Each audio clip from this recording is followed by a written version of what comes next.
Hey everybody, John and Matthew here. Is it recording? What's today? Yeah, it is. It's Monday. It's the Monday Mack. And what does this mean? We review music together, or separate, or however we're doing it. We review either an album or some songs that were released recently, as close to as recent as possible, and we listen over the weekend and we give you our thoughts on Monday. This week, U2 released Songs of Surrender. Songs of Surrender. Initially slated to be a companion to Bono's autobiography, 40s Surrender. And it's all companion songs to that. It should have stayed as an extra on the audiobook. Because of the nature of this is we're gonna talk about 20 of the songs out of the 40. But so real quick, Matthew, before we get into that, got it all up. Talk about the one song that you really got into the last week or two. All right, so In My Head, new song by the Lemon Twigs. No, the Lemon Twigs. Really, really cool 60s, 70s sounding song. It has a lot of folky vibes. Like, it has a really, really cool old sounding acoustic guitar in it. It has this delightful Rickenbacker guitar parts. They kind of swim in and out. It's like if George Harrison and Johnny Marr put a guitar part in a song, that's kind of how they wanted it to sound. Really, really cool song. I would say right now, this year, the album I'm most excited for, and it hasn't been put out yet. I think it's called Everywhere Harmony. I think that's what their new album's coming out in, I don't know. In May. I'm not sure. But Corner of My Eye's great. Any Time of Day is great. Any Time of Day is just and something now, else. In My Head, I really like this song too. So, Very good song. Another really good song from the Lemon Twigs, 8.5 out of 10. And then, unfortunately, I had to listen to what we're going to talk about for the most of this. Yeah. Is Songs of Surrender by U2, which is our favorite band collectively. Yeah. All right. So first off, number one. We talked about it already. I forget what we rated it. I don't know. It was low. It was low. We gave it a 0 or a 1. I didn't give it a 0 or a 1. I think I gave it a 4. And the reason why it's so high is because at the base level, it's still one of the best songs ever written. Yeah, that's true. But it's still like no creativity put into it, and there shouldn't be creativity put into it because it's already probably a top 10 best song of all time ever. So why go through all this? Which is, you're going to hear a lot of that. So I gave it a 4 out of 10. Where the Streets Have No Name is the next egregious track on here. No, that's an egregious means terrible, right? Yeah, basically. Where the Streets Have No Name. So it's so hard to be articulate about these songs and objective because they've been like my favorite songs since I was like 12. You know, like these are the same songs that inspired me to want to listen, to even be interested in music as a person in general. Yeah. So it's way deeper than even like, oh, they made me want to play guitar. Like they're the reason I like music is these songs. Yeah. So when you hear trash ass versions like you're going to hear, I'm going to be saying a lot of the same thing about these songs. Why? Why do this? I think I gave it a 2.1 out of 10 or something. I give this also a 1 out of 10. Lazy. Right. The delivery on his vocals is so poor. So this whole thing was produced by The Edge. And I have a theory about this whole album that I just want to put out there real quick. I think they got a new manager recently. Yeah. In like 2020 or 2019. I think this is all part of a push by their new manager. What they think they should be doing to maximize their legacy in this stage of their career. I don't think Larry Mullen likes this. But I think they're not going to break up, so he's just going to say, if we're not going to do real shit, I'm going to go get surgeries. Yeah. I'm not going to deal with. I'm not dealing with all like that's like you made that sound like that's like he's excited. Like I would be. I'm going to go on vacation. I'm going to go get some surgeries. I would be. I would be more than happy to take care of my Would you health. you'd rather get back like corrective back surgery than put it off and play drums on this shit? Yeah. I think I might Yeah. too. Because you know why? All these songs are done. Some of these songs have acoustic versions that already exist that are better than these re-released versions they put out. Yeah. This is my thing. If this was billed as Bono and the Edge did two live gigs. They played 20 new versions of these songs live, and that's just where they're going to live. And they're releasing it, but this isn't going to be their fucking new release. You know what I mean? It's just something they did. Then I'd be totally fine with it. We wouldn't even review it. They're making this more than what they should make this. Yeah. We're taking too long. We have 18 more songs to Well, I'm just gonna. You could.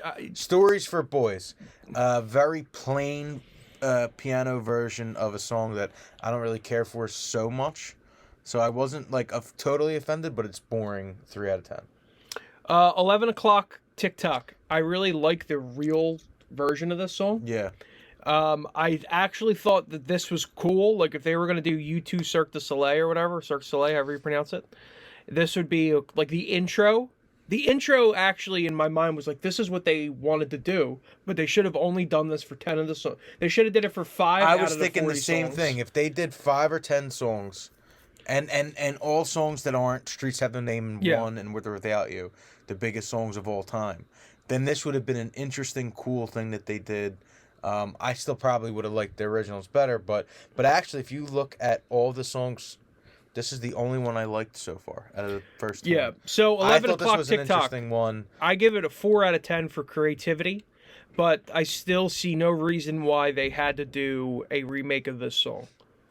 Yeah. Well, there's no reason for any of it. I give it a 5.3 or something like that out of 10. I'm being way harsher because I'm judging them. Yeah. I'm judging them exactly how I feel they should be judged in comparison to how good they are. Yeah. This is not a bias. This is a totally biased point of view coming. A disappointed U2 fan. Out of Control. This album. Yeah, it stole the energy of the original song and put it in out of the mouth of an 80-year-old. Just really slowed it down. I don't know. I was bored through it. I wasn't offended as much as the next one and the next couple, but I was just like, okay, whatever. Boring. Yeah. So 4 out of 10. Beautiful Day. Beautiful Day. All right. Talk about a big fucking mistake. This should have never happened. This shouldn't have. No one should have approved this. No, seriously. If Bono heard, I can't believe there's eight people have ears in their band, and not one of the There's 8 ears. There's 8 ears in the band. There's not one of them. I really don't think. I think you're right. I don't think Adam and there's a 12.5% really chance that any of the ears could have picked up on what was going to happen, and they should have said, "No, are you out of your mind?" I don't think Larry or Adam were involved in it. And my theory on Edge being the producer on all these is that he's kind of a pushover when Bono says they're going to do something. No, I just think that these people get rich and they just get so into their own selves. I think Bono goes, Edge might go, Bono, I don't think that takes great. And Bono's like, no, you got to hear the soul. And Edge is like, you know whatever. what I was thinking? This whole album is they do this, and old school U2, Paul McGuinness, Larry, their production team. They all start laughing. Yeah. They start cracking up. Like, this is real? Yeah. Stop changing the words. Beautiful Day, waste of time, should have never happened. 2 out of 10. The words that he changed made no... God. It's just, why does he feel the need to rewrite some of the biggest songs in history? Bad, next, which describes the album. This is like a top 5 all-time song for me ever. Well, so this was a huge disappointment. I actually wrote notes on all of them, and then I left them in work. Bad is one of the most emotional pieces of all time, and it was replaced with this version, and it's so fucking drab and fucking emotionless. And another theory I have, I don't think Bono did more than 2 takes. I think that like sometimes I think he did them in the same day because his voice sounds weak as fuck at some points. At some points it sounds like normal Bono, even if it's a Yeah. bad idea, it still sounds like normal Bono. But at some parts he thinks he's like Leonard Cohen and he can barely speak. And yeah, they changed it way too much. It's too fucking stupid. I gave it like a 2.3 out of 10 or something like that. You know why too? Because Bad's a beautifully written song, but the whole point of that song is for Bono to scream and to sing his emotion. Because like some of the words are just words next to each other. Like I don't. No. Every Breaking Wave. There's a way better version of this song on their. So Every Breaking Wave. Another one of my favorite songs ever. This shouldn't have came out. This is they redid this. They just said, "What's the arrangement we did on the deluxe edition of Songs of Innocence?" Oh, okay, let's just redo that and put it on here. Let's do it worse. There's this gets a 0 out of 10. It's a total waste. the best version of this is the same version, but live at Jules Holland, and it's the best version of the song because Bono's not fucking pussyfooting around with these vocals. Bono is operatic in the delivery, and it's gorgeous, and that's the version you want to listen to. 2014 live at Jules Holland or the original. Now this we is, got to wrap this up. We're 12 minutes in. all right. Walk on Ukraine 0 out of 10. 0. I would give this a -1 out of 10. I can't. This was the he worst. Changed every lyric in the song. The best political band ever put out one of the worst fucking. Don't just sing the same song and just say this is dedicated to Ukraine. Yeah, and it already works has totally a fight. fine. The song already has way more heart than you could ever need. Pride in the Name of Love. I don't even want to talk about it. Yeah, fucking negative out of 10. Bam. Who's Gonna Ride Your Wild Horses? I actually didn't think that this was terrible, but they did a fucking remix. They did. They have 3 different versions of this and song. they're all better than this version. All better. I didn't think this version was bad. If this was on the album that we created earlier, where they just did 7 or 8 of these live, If they just did 11 o'clock TikTok and they just did this one and maybe like one other. well, there's one other that I actually love. That's the same one that I liked. Dirty Day. Yeah. All right. Well, let's get the Dirty Day. All right. Dirty Day. Well, wait. All the ones that get out of your own way. The original song's already annoying, so this is a. I actually thought this version is better than the original version, and I don't like either of them. One of them. Stuck in a Moment, you can't get out of it. There's so many good acoustic versions of this song. Do yourself Yeah. a favor, don't listen to this one. Yeah. Red Hill Mining Town. No, don't care about that. Missed the Mark. 1 out of 10. Ordinary Love. They also have 3 different versions of this. Go listen to those ones. Don't worry. Don't waste your time on this. Sometimes you can't make it on your own. Now, Another I gotta one of the stop real quick. Greatest songs of all time. It's one of the most beautifully written, devastating songs, and Why? And just I don't know. He thinks he's like fucking I don't know. He thinks he's like in the Delta right now. His inflection is just fucking stupid, and he's ruining the emotion of these songs. In all honesty, he's rewriting them from a different perspective now. But then it's like That's why a song is special because Yeah. it comes from a moment in time. Yeah. And then once it's done, that's what it is. That's what it is from start to finish. Mm-hmm. It's like, and then this is my thing, and then you can do them live different. if you wrote fucking Hansel and Gretel, right? Yeah. And everyone showed up to hear you tell your story and you changed major parts of it. Yeah. Everybody would be fucking furious. Yeah. This is what they want to see. Mm-hmm. Now, obviously, this is just on Spotify, so I didn't pay for this fucking album. But stupid. I'll say this: you can do whatever you want live.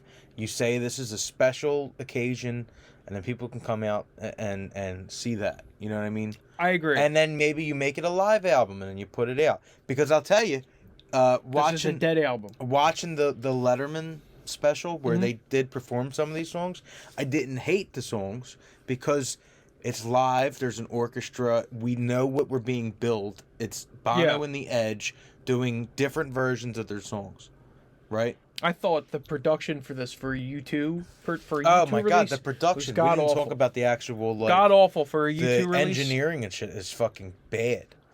I mean, just the. That's why I don't think Bono did more than one take on any of them, because like there's parts where I would go, Bono, can you do that one line again? There's no way anybody as good as him thought that some of the way he sang, all right, Invisible. Another one of my all-time favorite YouTube. I love all these fucking songs. Yeah, great song. Another release that has two different versions already that are both better than this. This is another version of the song that I don't think is the worst thing ever, but it shouldn't be released as like a new song. It should be just the live version that Bono and the Edge What's did. number 20?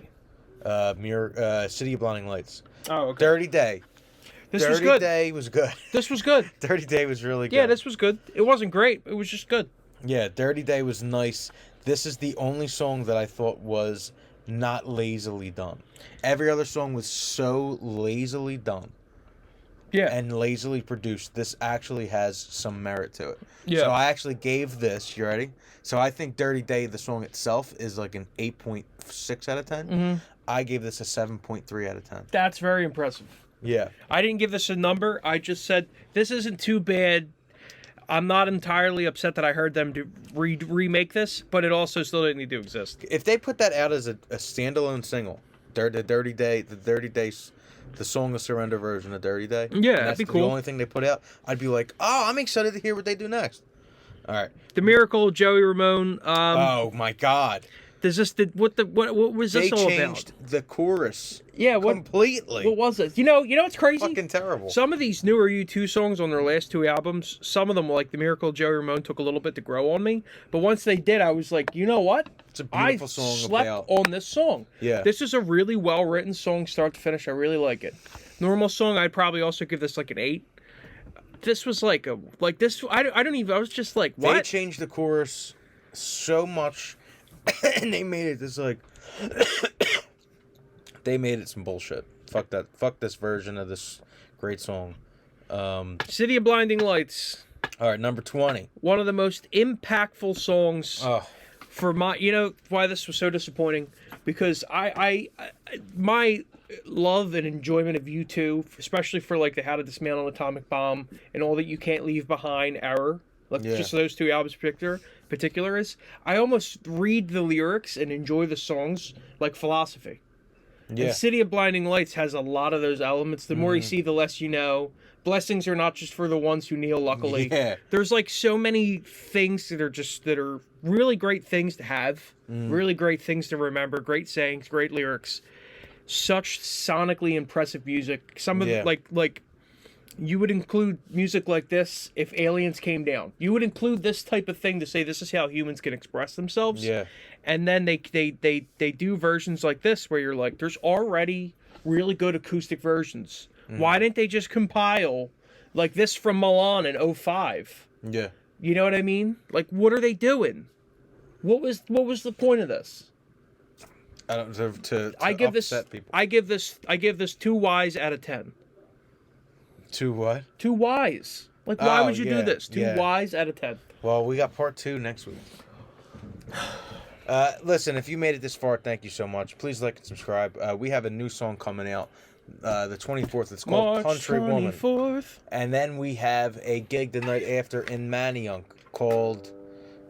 Or not called... It's not called anything. We're in the Grape Room in Manayunk, and we're playing our new song, and we're playing a bunch of other songs.